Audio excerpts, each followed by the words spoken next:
Pagi ini atau siang ini kami masih bersama dengan pakar transportasi Pak Joko Setiawarno. Pak Joko, tadi pertanyaan terakhirnya adalah masih soal rel ganda. Sebenarnya seberapa banyak sih Pak rel ganda di Indonesia? Kalau sekarang saya lupa ya. Yang jelas itu persentase sudah 2 kali lipat daripada pada saat PSBY ya. PSBY dulu kan Jakarta sampai Surabaya. Tapi sebagian sudah mulai merambah dari Cirebon terus sampai Purwokerto, sampai dengan Jogja, Solo, sampai Madiun, Kertosono, bahkan sudah lewat lah sekarang. Ya targetnya mau sampai Surabaya. Katakan tadi, karena nanti kalau sampai Surabaya, nanti Surabaya perkotaan akan mudah ada KRL nanti. Ya jalur KRL itu nggak hanya Jakarta sama Solo, Jabodetabek dan Solo Jogja, Surabaya termasuk juga yang di Bandung ini, Bandung Raya. Karena Bandung sudah ada Raya. rel ganda tadi. Nah, ya, dan Bandung Raya juga sedang proses. Kalau kita lihat di gambar itu kan, itu sebelahnya kan tanah merah kan, itu kan proses juga. Yang sebelumnya sudah ada sebagian sudah buat rel ganda juga. Jadi masuk ke Bandung rel ganda, sehingga nanti kalau itu sudah, jadi ada kereta perkotaan Bandung Raya lah. Ya, yang sekarang yang tabrakan itu kan sebenarnya mereka masih pakai diesel. Itu dari Ranca Ekek, Bandung sampai dengan Padalarang. Jadi ini kesinambungannya seperti itu. Jadi perkotaan-perkotaan itu memang diharapkan nanti sudah menggunakan kereta listrik. Gitu berarti semua akan diganti dengan ya, tapi ini kan masih prosesnya belum selesai semuanya. Ya harapan 5 tahun ke depan sudah bisa beroperasi lah. Gitu. Berarti rel ganda ini semuanya ada di Jawa ya Pak? Jawa, sebagian Sumatera juga ada.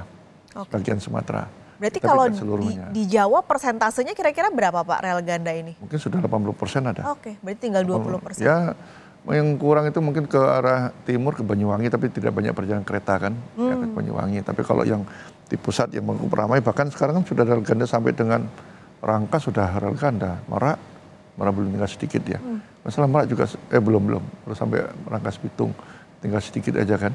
Toh sekarang pelayanan kereta KRL sudah sampai Rangkas Bitung, yang dulu nggak kepikiran kan, sudah Rangkas Bitung bagian dari Jakarta kan, ya, perkotaan. Mungkin kalau bisa sampai antara rel ganda sampai Merak, ya bisa juga pelayanan rel KRL itu sampai dengan Merak nantinya.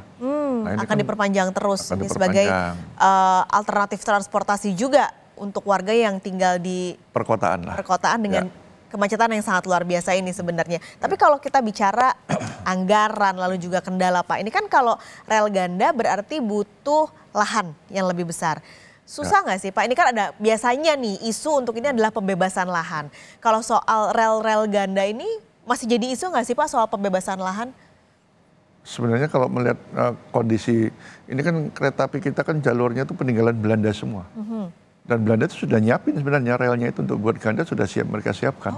Jadi masalahnya kan sebagian besar itu kalau di perkotaan itu dihuni oleh pemukiman-pemukiman liar lah gitu ya. Masalahnya di situ. Jadi lebih pada sebenarnya penertiban bukan penggusuran. Penertiban itu. Dan penertiban biasanya ada uang tali asih mesti ada lah. Jadi penertiban termasuk juga mau reaktivasi. Reaktivasi juga itu sebenarnya lahannya sudah siap sedia semua. Memang ada beberapa sudah disiapkan, sudah dibebaskan, belum dibangun, ada itu. Contohnya jalur dari Kedung Jati menuju Tuntang 30 km sudah 10 tahun yang lalu sudah disiapkan itu, tapi agak tertunda lah. Saya nggak tahu ada masalah di mana ya. Yang mudah-mudahan 5 tahun ke depan sudah bisa terhubungkan lah. Nah, untuk yang rel memang nggak masalah sebenarnya. Ya, jadi Belanda dari dulu sudah nyiapin. Ya, paling tidak tuh minimal satu rel itu udah 20 meter dapat. Kalau tol itu sampai 50 meter kan, kalau rel 20 meter sudah bisa lah. Persoalan di perkotaan itu dihuni, karena kan single seperti maunya di Bandar Lampung itu banyak hunian juga. Lihat Jakarta aja lah, sebenarnya kalau dilihat itu kan, kalau dia ada rel, ada jalan raya, mestinya kosong ini. Tapi sekarang sudah terlalu lama diisi pemukiman kan, itu yang harus kita bereskan. Nah itu biasanya kerjasama dengan Pemda, bereskan seperti itu. Artinya mereka, walaupun mereka digusur, mereka dapat hunian baru lah. Ya kita nggak manusiawi juga kalau mereka digusur tidak dapat hunian. Cuman kalau huniannya dekat rel juga tidak mungkin, mesti agak jauh. Ya oke lah kalau agak jauh berarti mereka diberikan layanan angkutan umum lah, karena mereka tentunya bekerja sekitar situ aja, nggak gitu jauh-jauh kan. Gitu. Ini berarti PR ya Pak ya, karena untuk melihat atau memindahkan warga yang sudah terlalu lama dan nyaman tinggal di sana. Ini juga butuh anggaran yang cukup besar. Tapi berarti bicara anggaran, sebenarnya kalau sudah ada relnya, anggarannya tidak terlalu besar seharusnya ya Pak? Ya karena tidak bebas lahan ya.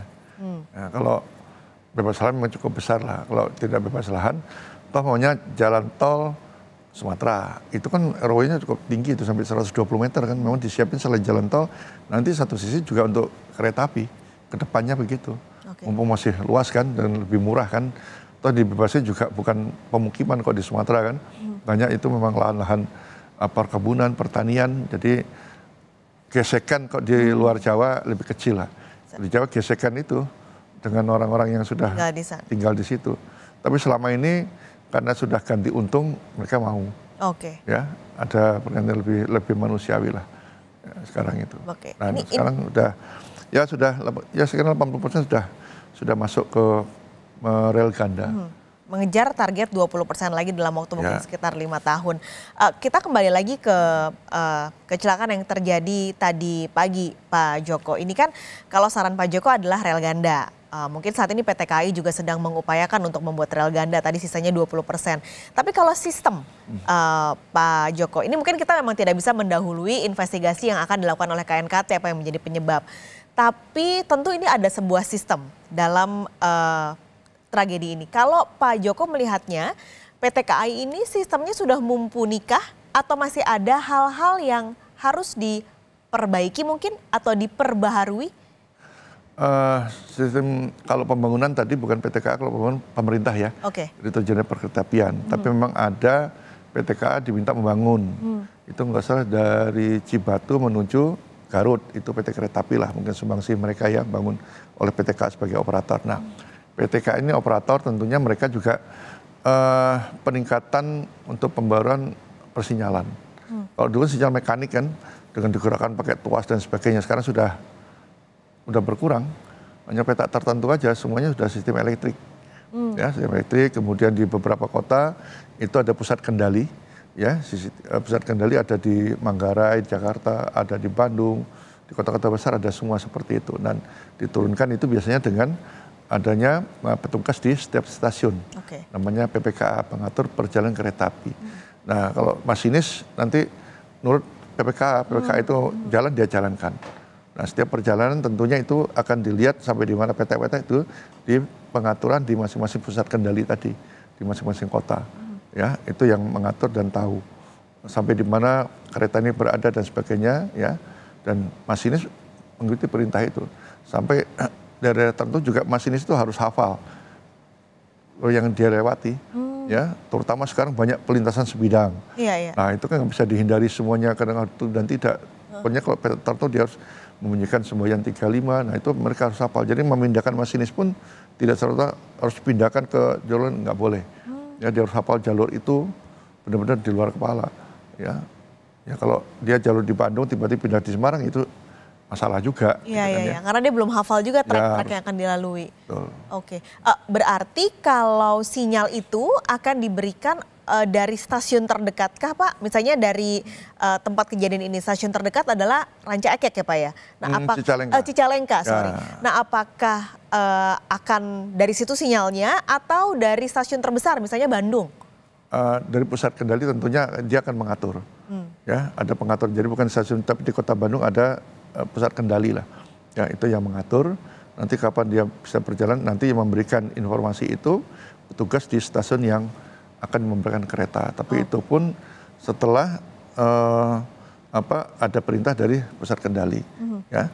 Nah, kemudian kalau dia single track ini memang dibutuhkan orang yang beda. Kalau dulu semua single track ya lebih tapi sekarang katakanlah dia biasa bekerja double track, tiba-tiba pindah single track, ini harus cari orang-orang harus cermat gitu kan, karena dia harus memastikan kira-kira ini peta yang dilewatinya stasiun berikutnya clear nggak atau steril nggak, bebas dari perjalanan kereta api, ya. Jadi dia harus sampai ke stasiun berikutnya, baru nanti bergantian akan lewat. Nah, ini harus diatur sedemikian rupa, gitu. Ini mungkin evaluasi juga untuk PT SDM-nya, Jadi SDM ditempatkan itu seperti apa? Kualitasnya juga tentunya jangan dilupakan. Meskipun mungkin tadi menambah rel, lalu juga sistem yang sekarang sudah menjadi sistem mekanik begitu ya Pak ya? Sistem yang teknologinya lebih tinggi. Sekarang sudah begitu. elektrik. Mekanik itu tinggal sedikit aja, nggak banyak kok. Sudah elektrik sekarang. Kalau nggak salah hampir seluruhnya sudah elektrik sekarang. Oke, berarti memang SDM-nya jangan sampai meskipun teknologinya sudah canggih ya Pak. Pak Joko terima kasih pagi siang ini sudah berbagi. Kita harapkan tentu evakuasinya akan berjalan lebih cepat dan ini menjadi pelajaran juga supaya tidak terjadi lagi hal seperti ini. Double track semakin lebih cepat ada di Pulau Jawa 100%. Pak Joko.